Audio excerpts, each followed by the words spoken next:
राजनीति की उस बेशर्मी को देखिएगा आप कि मणिपुर की इतनी घटना बड़ी होती है।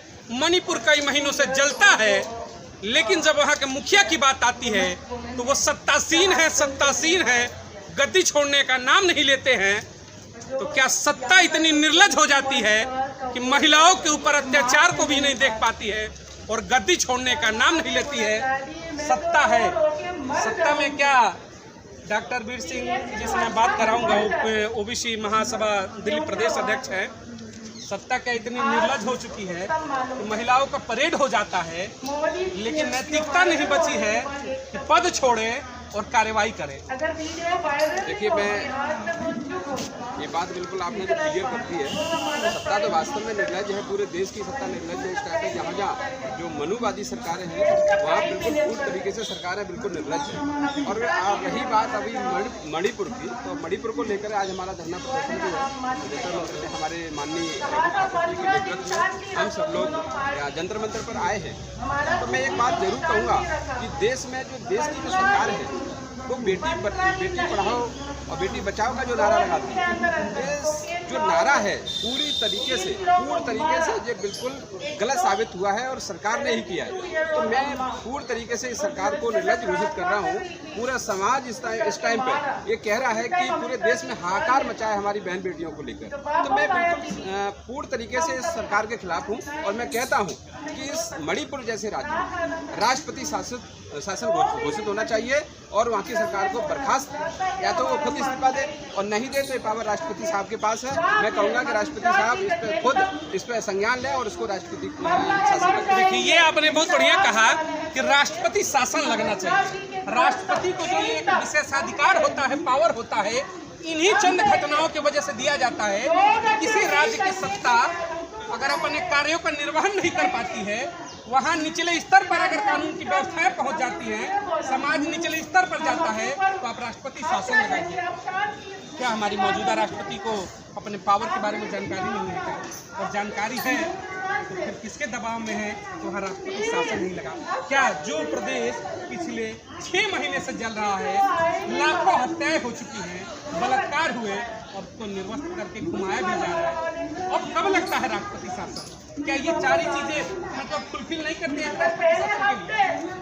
देखिए, इसमें एक बात जो बहुत गंभीर है, आज के इस तारीख में इस देश में जो भी होता है वो जाति को देख करके होता है। चाहे वो सरकारें बनती हो, चाहे सरकार में किसी की नियुक्तियाँ होती हो। और चूंकि आज की ब्राह्मणवादी सरकार सेंटर में भी है, ब्राह्मणवादी सरकार स्टेट में भी है, जिस युवती के साथ इस तरह का घिनौना हरकत किया गया है, वो युवती 150 लोग उसके बाद जो जिंदगी का समय उनको एसटी समुदाय से भी होना नहीं होता। वो हमारे सरकारों के कान पे जो भी ठीक के साथ जो हुआ है, क्योंकि उनको उन समुदायों से मतलब नहीं होता है। उन समुदायों को दलित पिछड़े कोरोना के बाद इस बात का रिश्ता होता है और अपना गाँव सुरक्षित रखने के लिए वॉलंटियर किया है। इसीलिए आज इस देश की मैं एक चीज कहना चाहूँगा, आपने कहा कि किस समुदाय की है, मैं समुदाय को बीच में नहीं लाऊंगा। कहते हैं कि जात न पूछो साधु की, अगर साधु की जात नहीं हो सकती है तो महिला की जात कैसे हो सकती है? बड़ी विडंबना है देश के लिए। महिला होती है, वो एससी समाज से हो, जनरल समाज से हो, या किसी भी वर्ग विशेष से हो, आपके धर्म विशेष से हो, या पूरे धरती में किसी भी जगह से आती हो, महिला का मतलब होता है सम्मान, सर्वोपरि। और उस महिला को नग्न किया जाता है तो सवाल इसलिए उठता है कि क्या ऐसे भारत की कल्पना कोई करता है? अगर ये बात कहते हैं तो द्रौपदी मुर्मू वो जब मंदिर में जाती है तो उनको मंदिर से बाहर से पूजा करने को मजबूर किया जाता है। ये क्या है? तो यही तो मैं आपको बताने की कोशिश कर रहा हूँ। इस घटना के लिए इसलिए आपको रोका, इस घटना को हम सिर्फ और सिर्फ दरिंदगी के रूप में देखें। आपने सही कहा कि मुर्मू जी को आज भी सोचिएगा कितनी बड़ी विडंबना है, देश का सर्वोपरि पद, इससे बड़ा कोई पद नहीं होता है। लेकिन ब्राह्मणवाद की जो व्यवस्थाएं हैं इतनी कुंठित मानसिकता में है कि वो संविधान को नहीं समझता है, बाबा साहब के लिखित संविधान को धक्का मारता है और राष्ट्रपति को मंत्री जाने से रोक देता है। उन व्यवस्थाओं पे तो कलंकित है। आज की चर्चा मणिपुर में और आज तक देश के प्रधानमंत्री FIR कमेटी में जाती हूँ, उस पर आप क्या अंदर करेंगे? जीरो फाइल करना नहीं किया। सर्वोपरि पावर है सारा FIR कमेटी से अप्रूव होना चाहिए। हमारे राइट को छीन लिया, फ्रीडम होता है क्या? देखिए मैं आपको जंतर मंतर में चिल्लाने के लिए आप प्रधानमंत्री की बात अगर कर रहे हैं तो ये नाटक का खिला बनाया गया है। तो प्रधानमंत्री और हमारी देश की जो सरकार है उसी के द्वारा ये खेला हुआ खेल है। इन लोगों ने इसको रचाया हुआ है। आज 6 महीने से जो मणिपुर जल रहा है, क्या भारत सरकार को देखने भारत सरकार देखने के बावजूद भी उसको अनदेख कर रही है? तो इसका मतलब सीधा सीधा ये है कि जो 2 समुदायों में जो ये घटना हो रहा है, एक ईसाई समुदाय है, एक दूसरा समुदाय जो 2 समुदाय में संख्या ज्यादा है और मुस्लिम समुदाय के लोग हैं वो, तो इनको सीधा सीधा वहाँ हिंदू मुसलमान झगड़ा करना पूरे देश में इस तरीके से उन्होंने लगाया हुआ है जिससे कि चुनाव में 2024 का जो चुनाव आ रहा है उसमें डायरेक्टली हिंदू और मुसलमान का झगड़ा हो और जिससे पूरा का पूरा नाम एक हिंदू के नाम पर एक भारतीय जनता पार्टी हिंदू के नाम पर अपना सरकार बनाना चाहती है। तो मेरा सीधा सीधा सवाल है सरकार को कि अगर आप बेटी बचाओ बेटी पढ़ाओ अगर साकार नारा करना चाहते हैं तो आपको जमीन में उतरकर बहन और बेटियों के सम्मान में आपको पूर्ण तरीके से जो व्यवस्था है उनको स्थापित करना पड़ेगा। कहने से और करने में फर्क होता है, कहना अलग है, करना अलग है। आप कहते हैं ना शिकारी आएगा, जाल फैलाएगा, दाने का लोभ दिखाएगा, बंदे फंस मत जाना, लेकिन ये कहने की बात है। लेकिन लोग फिर भी फंस जाते हैं क्योंकि इनका जो लोभ और लालच है इस तरीके से लोगों को गरीब ये चाहते क्या है, भारतीय जनता पार्टी की सरकार के लोग चाहते क्या है, ये चाहते हैं कि देश में शिक्षा स्वास्थ्य पूरी तरीके से खत्म हो जाए। आज देखो पूरे देश की जो सरकार है, सरकार ने शिक्षा पर कितना प्रहार किया है। आज गरीब का बच्चा नहीं पढ़ सकता, आज गरीब लोग इलाज नहीं ले सकते, अच्छे हॉस्पिटल में इलाज ले सकते, अच्छे स्कूल में अच्छे पढ़ेंगे, गरीबों के बच्चे कैसे पढ़ेंगे? उनकी शिक्षा का बजट कहाँ है?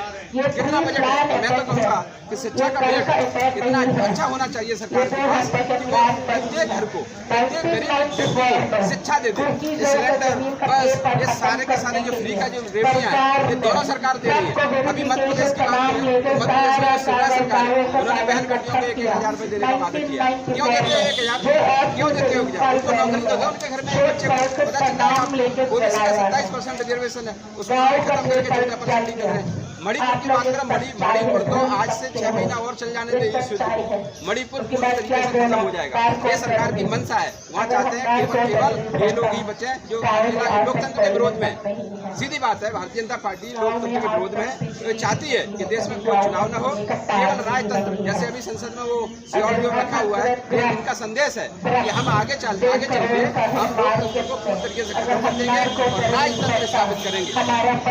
देखिए, नग्नता की यहाँ बात हो रही थी, हमने शुरुआत में कहा देश की राजनीति में इसमें नग्नता का साथ दौर कर सकते हैं और सर माना चाहिए हम सबको जो इसे पूरे सिस्टम के हिस्सा है। हर कोई को डूब मरना चाहिए। मणिपुर की घटना होती है, नग्न करके युवती को चलाया जाता है।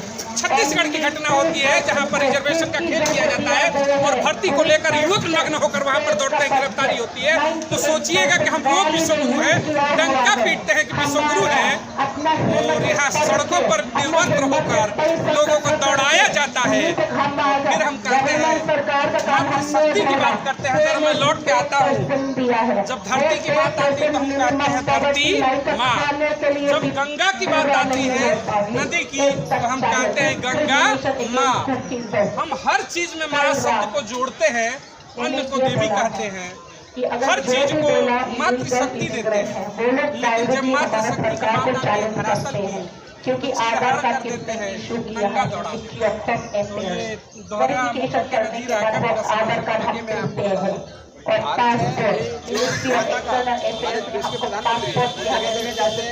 गंगा माँ ने बुलाया, कभी कहते हैं मुझे आज जमुना माँ ने बुलाया, कभी कहते हैं हमें आज गाय माता ने बुलाया। गाय माता का तो गाय माता के साथ कौन लोग थे? अभी गंगा और जमुना जी को उन्होंने जो योजना बना करके गंगा साफ करने के लिए योजना चलाई है, क्या गंगा साफ की? क्या पूरी गंगा पूरी तरीके से साफ हुई? क्या जमुना जी साफ हुई? कोई जमुना साफ नहीं है। इन्होंने केवल इस योजना के तहत जो हजारों करोड़ रुपए का जो उन्होंने डाला और उसको निकाला, ये इन्होंने भ्रष्टाचार किया है।